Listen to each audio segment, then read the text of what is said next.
How's it going, everyone? Welcome back to the channel. Today I'm going to be talking about the upcoming main event of UFC 300 and why I think Alex Pereira is being massively overrated by fans. I've thought this for a long time, but I'm going to delve into some of the main reasons in this video. So hopefully you guys enjoy. If you do enjoy, please leave a like, as it really does help me in the algorithm. And I'll get right into it here for you guys. So first of all, the thing I want to talk about, sorry, I shouldn't have said let me get right into it, because I want to talk about some points before. I'm in no way shitting on Alex Pereira in this video. He's one of my favorite fighters. He's an elite level fighter. I think he's a great fighter. But I do believe that you can be a good fighter and still be overrated. So I feel like I do need to make this video about him.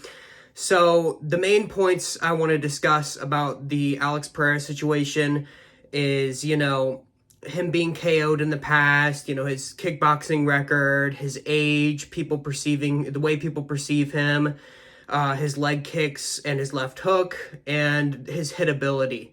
So let's start off with, he's been KO'd with kickboxing as well as MMA. If you go back and you look in the history books, you can see Alex Pereira has been KO'd in kickboxing, which, okay, that's not too much of a gripe considering it was a very long time ago. And he still was the Glory two-time champion. But my next point kind of goes hand in hand with this point, and it's that kickboxing records are extremely padded. I mean, you can't even find half of these fights if you scour the internet. Kickboxing is kind of a very low fan base sport, to say the least. So I don't see a lot of clips of Alex Pereira from kickboxing, and just in general, there's not a lot of people who come from a kickboxing record who translate very well to MMA. Alex Pereira, of course, is an exception of that, but I do believe that, his kickboxing record is sort of looked at as this, holy shit thing. Alex Pereira is one of the best fighters on the planet. He's a two-time Glory kickboxing champion and a two-time UFC champion, when I think all of his UFC accolades very much eclipse the Glory kickboxing accolades. Even though I'm not knocking that at all, it's a good achievement. But I do believe people look into that a little bit too much and kind of regurgitate the narrative of he's an elite level kickboxer, so therefore nobody can outstrike Alex Pereira on the feet. When, I've seen fighters, Israel Adesanya was outstriking Alex Pereira in the majority of their fights. I believe, and Jan Blachowicz was even having success with Alex Pereira on the feet. So, in my opinion, I think people look into the kickboxing resume a little bit too much. But let's dive into the next take here, and that is that he's getting older. And this isn't as much of a gripe when it comes to light heavyweight, but he's 36 years of age, and he's only getting older. So I feel like, we're going to see his fall off at some point here. But with light heavyweight, it may be a little bit later than sooner, considering Glover Teixeira went well into his 40s. Jan Blachowicz is trending the same way. So I do believe he still has some time left in the sport. But I definitely think that's a factor people need to be considering when it goes into this fight, because Jamal Hill is very young and he's very hungry, and he hasn't, had the success and the money and everything else that Alex Pereira has had. And I've seen in the past how that motivates fighters, and going into a fight, they want it much more than the other person because the other person is already living a comfortable lifestyle. I do believe Alex Pereira has become a little bit, comfortable with just the way his career has gone, as he should be. I'm not saying he shouldn't be, but I do believe that can be a disadvantage when it comes to a fight, considering someone who wants it much more is, basically willing to die in there. And I mean, not literally, but they go in there with that mindset of everything is on the line. If I don't win this, my career could be, basically nothing. Where Alex Pereira has kind of already cemented himself in having a double championship reign in two organizations. So I do believe that he's a little bit less hungry than Jamal Hill, and that's a factor that will go into this fight. People perceive him to have the touch of death. Now, what is the touch of death? The touch of death is essentially, I'm trying to think of an example, a Francis Ngannou-esque punch, where he hits you one time flush, you're going down no matter what, and you're most likely out cold. And people use this narrative of, you can't get clipped by Alex Pereira, the left hook is so dangerous, you will get KO'd immediately.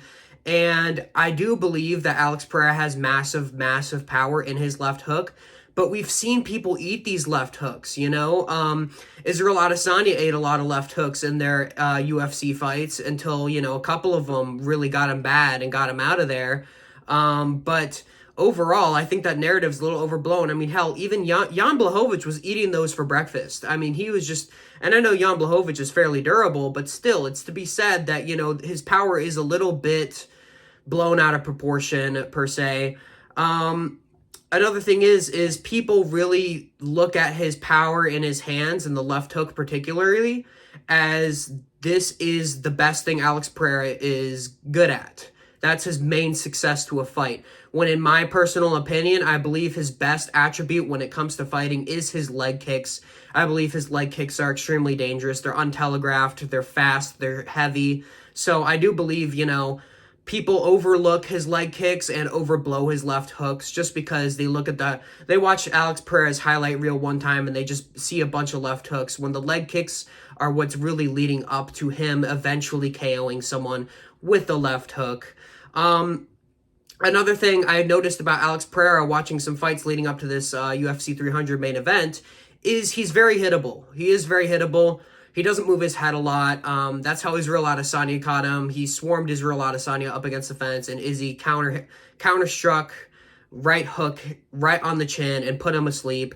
I do believe that, he's getting better about being hit less. I mean, I've noticed at some points he can kind of skirt out of the way or he sees it coming and he ducks a little bit. But mainly he gets hit a lot as a lot of... I mean, I feel like most fighters with a decent amount of power, they usually get hit a lot. It kind of comes with the territory, so it's not unusual to say that he does get hit a lot. But another thing that, comes with the territory of being hit a lot is being KO'd. We've seen Alex Pereira KO'd, like I said, multiple times in kickboxing and in MMA. So I do worry about him. I'm picking Alex Pereira to beat Jamal Hill at UFC 300, but I do worry because Jamal Hill, I give him the speed advantage and I give him, the just basic agility and boxing advantage. Alex Pereira is a kickboxer. He's not a boxer. So I do believe Jamal Hill, if it's just a boxing fight, which it won't be, obviously. That's why I am picking Alex Pereira. I think the leg kicks are going to be a big deal. But if it was just a boxing fight, Jamal Hill would easily KO Alex Pereira. He, steps out of the way, steps back, creates angles, and loads up on these nasty power punches. So I would not be surprised at all if we do see Alex Pereira out cold on the canvas once again at UFC 300. I don't think that's going to happen. That's why I didn't predict it to happen. But I wouldn't be surprised in the slightest as, Jamal Hill, gnarly power, super quick for the division, and young and hungry. Really wants to get his belt back that he never lost. Another point is he doesn't deal well with forward pressure fighters. The Sean Strickland example isn't really a great showcase of this because he did KO Sean Strickland on the back foot. But you look at his other fights, and, when Izzy was moving forward in their fights, he was having success. When Jan Blachowicz kind of put the pressure on Pereira, he wasn't landing as much with devastating fashion. As well as, Yuri Prohaska, he was winning their fight before the finishing sequence. I've already harped on that in other videos. I'm not going to harp on that too much in this video. But... Yuri Prohaska was having a lot of success moving forwards against Alex Pereira, and what does Jamal Hill do? He marches you down with reckless abandon, and he, just throws these crazy shots at you. I think he's also semi-defensively responsible. I don't think he leaves his chin wide open too much, although he does have a weakness to left hooks, which is another reason why I'm picking Alex Pereira.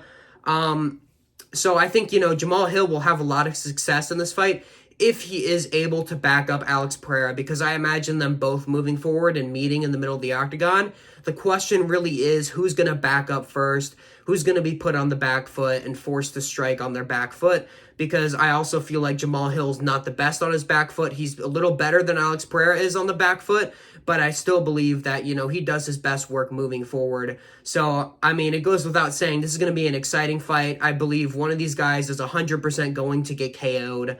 I like both guys, so I wouldn't want to see either of them get KO'd, but I do believe it will happen, so brace yourselves if you are a fan of either of these guys.